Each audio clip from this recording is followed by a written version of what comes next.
Kembali di Sapa Indonesia Pagi pada segmen Kompas Bisnis bersama saya Asri Gunawan. Saudara Presiden Prabowo Subianto memastikan kenaikan PPN menjadi 12% akan tetap berjalan di tahun 2025 atau di bulan Januari 2025. Hanya saja penerapannya akan selektif pada barang mewah agar tidak menekan daya beli. Kan sudah diberi penjelasan, PPN adalah undang-undang yang kita akan laksanakan tapi selektif. Hanya untuk barang mewah, untuk rakyat yang lain kita tetap lindungi. Sudah sejak akhir 23 pemerintah tidak memungut yang seharusnya dipungut untuk membantu rakyat kecil. Ya, jadi kalaupun naik itu hanya untuk barang mewah. Ya, okay. Presiden Prabowo Subianto memastikan Undang-Undang Nomor 7 Tahun 2021 tetap berlaku. Aturan ini tentang harmonisasi peraturan perpajakan dan di dalamnya mengamanatkan bahwa PPN naik menjadi 12% paling lambat 1 Januari 2025. Menjelang berlaku, amanat undang-undang ini mendapat perlawanan dan penolakan secara luas. Tidak hanya oleh ekonom, akademisi, dan pengusaha, penolakan paling kencang justru disuarakan oleh masyarakat. Mereka mengeluh bahwa ekonomi domestik rumah tangga sedang tidak baik-baik saja, terpukul penghasilan yang stagnan saat harga kebutuhan semakin naik. Pajak adalah sumber utama pembiayaan negara. Pajak juga menjadi indikator kesehatan berangkas negara. Tetapi kenapa PPN yang harus diotak-atik? Kenapa nggak langsung pajak barang mewah saja atau PPNBM saja yang naik? Sebelum ke sana, kita ke target penerimaan pajak tahun depan dulu di data berikutnya, saudara.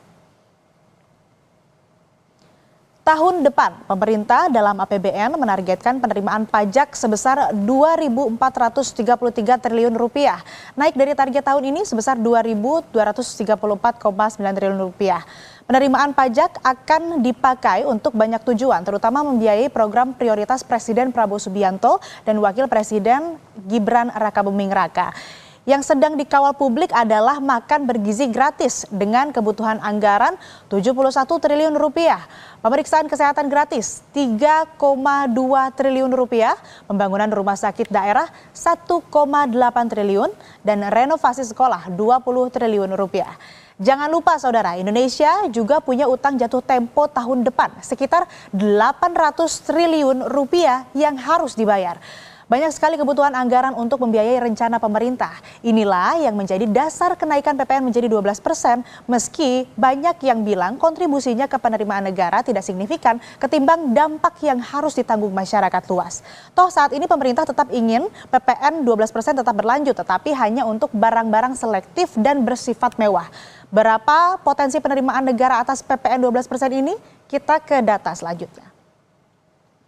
Kami pakai data Center for Indonesia Taxation Analysis atau CITA yang ada di Kompas ID. Total penerimaan jika PPN naik menjadi 12% hanya untuk barang mewah adalah Rp1,7 triliun. Selama ini penerimaan negara dari pajak penjualan barang mewah memang belum terlalu signifikan. Berapa totalnya? Kita ke data berikutnya.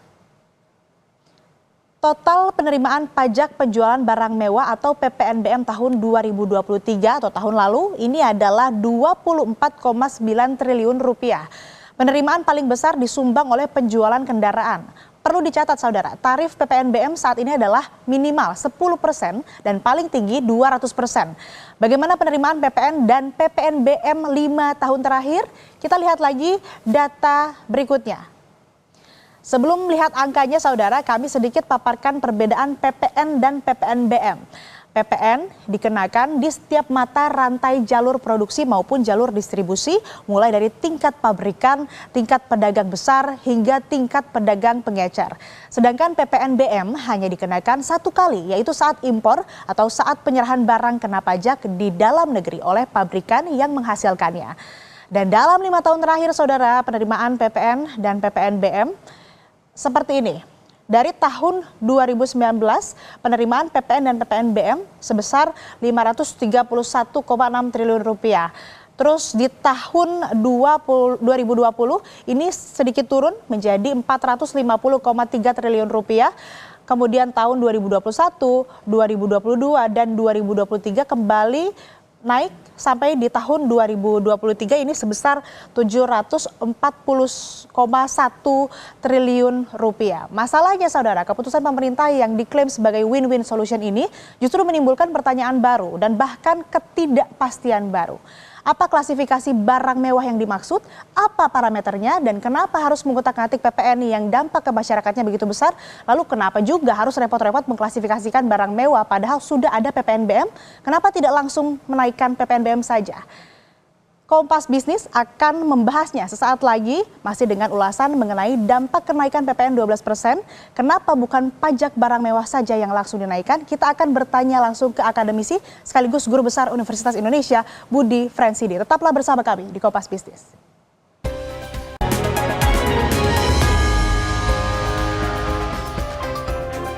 Masih di Kompas Bisnis, saudara, pemerintah memastikan kenaikan PPN 12% mulai Januari 2025 hanya berlaku pada barang mewah.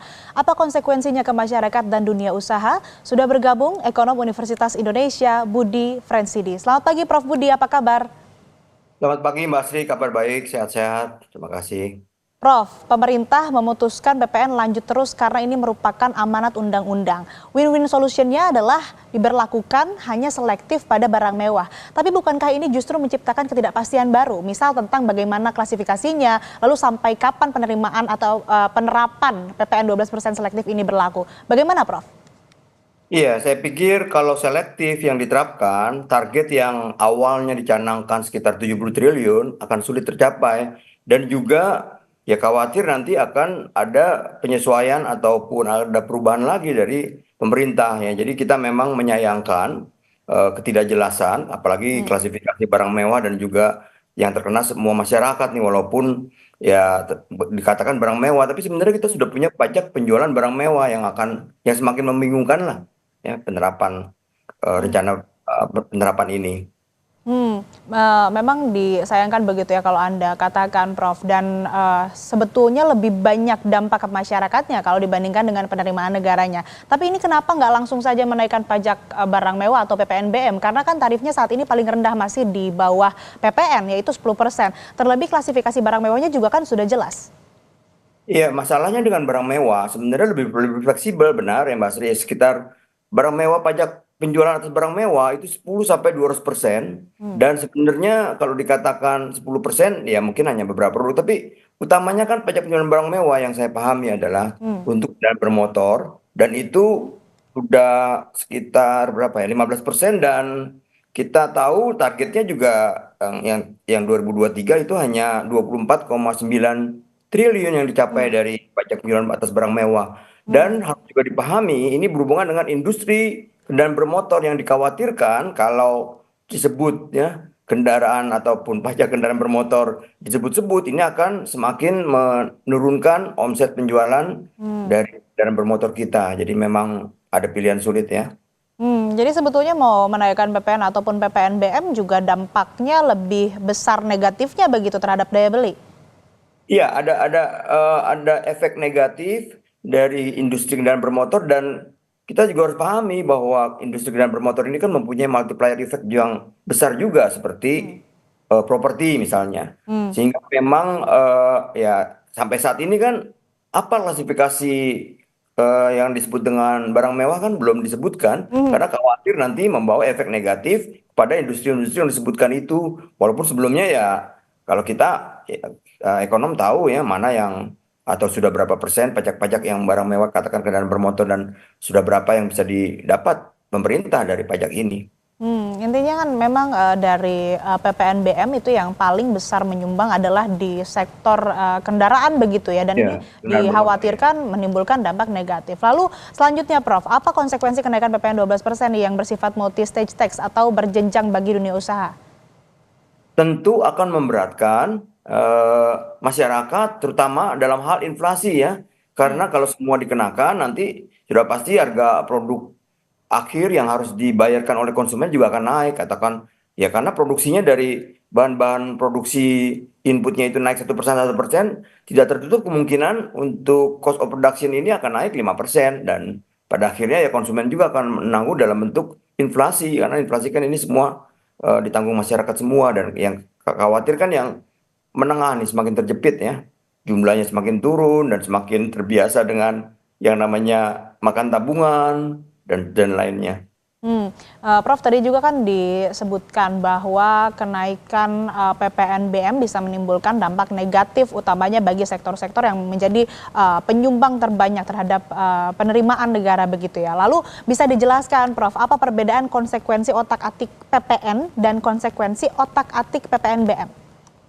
Ya, kalau kita dengarkan penjelasan pemerintah sebenarnya sudah benar yang dijelaskan bahwa jangan sampai terkena masyarakat banyak ya PPNBM relatif hanya dialami oleh pengguna konsumen dari penjualan barang-barang mewah yang dimaksud. Cuma masalahnya adalah ya sampai saat ini kan definisi atau kelompok itu belum disebutkan dan pemerintah sebenarnya juga bisa mengotak-ngatik apa yang masuk dalam kelompok barang mewah. Tapi kalau PPN sudah jelas ini adalah pajak langsung dari pemerintah pusat, artinya diterima di APBN dan dikenakan ke semua masyarakat sehingga intinya untuk barang yang dibeli, barang yang sama yang dibeli oleh buruh, nelayan, petani dengan katakan pengusaha besar ataupun dengan mereka yang berpenghasilan tinggi itu sama besar yang dibayarkan. Oke, beda cakupan dampaknya begitu ya. Kalau PPN ini menyangkut masyarakat luas, tapi kalau PPNBM ini hanya segelintir kelompok saja atau bisa disebut dari kelas menengah ke atas begitu. Lalu Iya. perbedaan penerimaan negara dari dua opsi ini, dari PPNBM dan juga PPN, apa perbedaan penerimaan negaranya? Mungkin PPN yang lebih besar begitu, menyumbangkan Ya, penerimaan kalau negara. PPN yang 12% ini tidak diterapkan secara selektif seperti rencana awal, itu kan ditargetkan bertambah dari tahun ini sekitar 740 triliun PPN itu menjadi ya sekitar 70 triliun karena kita pernah menaikkan 10 menjadi 11 itu tambahannya 50 triliun, katakan sekarang menjadi 70 triliun. Tapi kalau selektif kan nanti akan menjadi single digit yang mungkin kurang dari 10 artinya 2 triliun atau tadi sudah disebutkan 1,7 triliun. Nah, kalau PPNBM kalau tidak salah yang saya dapatkan informasinya PPNBM sendiri itu tahun 2023 hanya 24,9 triliun. Jadi memang tidak sebesar yang bisa diterima pemerintah kalau yang Kenaikan PPN. disasar PPN. Oke, selanjutnya kan Prof, barang kena PPN akan dibagi jadi dua, barang kena kenaikan PPN dan juga yang tidak kena kenaikan PPN. Sebenarnya bagaimana sih Prof praktek lazim pungutan PPN ini di banyak negara dan bagaimana trennya? Ya, ini dia yang kita bingung ya. Kenapa? Karena yang namanya tarif PPN selama ini ya paling tidak tren dunia adalah single rate ya. Hmm. Single rate ya katakan kalau kita bicara negara-negara yang ada itu kan 175 negara sudah menerapkan pajak pertambahan nilai atau value added. Sementara yang menerapkan yang tidak menerapkan pajak pertambahan nilai itu pajak penjualan ya secara umum sales tax itu hanya kurang dari 20 negara. Nah, kerumitan dari PPN kan itu di setiap rantai produksi dikenakan itu pajak nilai tambah tadi. Tapi kalau sales tax kan di akhir ya. Jadi perbedaannya adalah ya tadi sudah disebutkan bahwa yang satu di setiap rantai produksi, kemudian yang satunya lagi di akhir.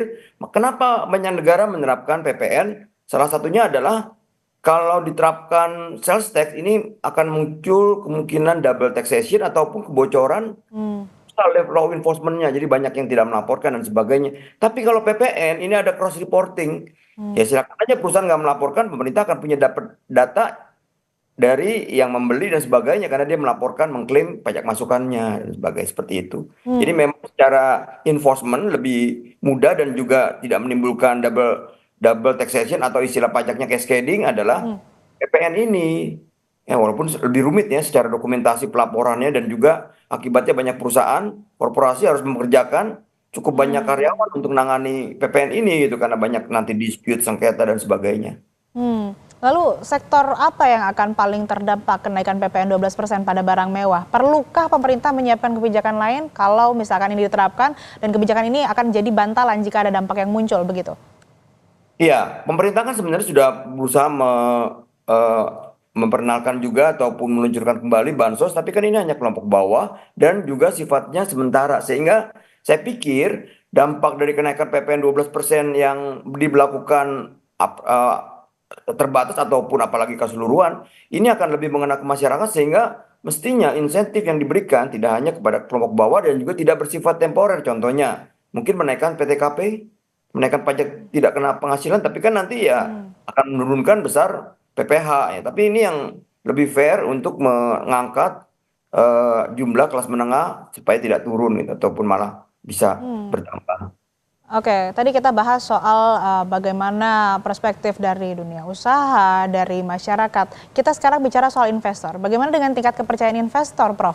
Apakah kebijakan ini akan berpengaruh ke tingkat kepercayaan investor? Karena kan kita tahu sekarang negara-negara di Asia Tenggara sedang berlomba-lomba begitu untuk menarik perhatian investor. Ya, kalau kita lihat memang saat ini kita sulit ya, dan juga sulit untuk mendapatkan target dari FDI dan juga investasi dari asing. Tapi ya artinya kita kalah bersaing dengan negara-negara tetangga kita ya di dalam menarik FDI terutama.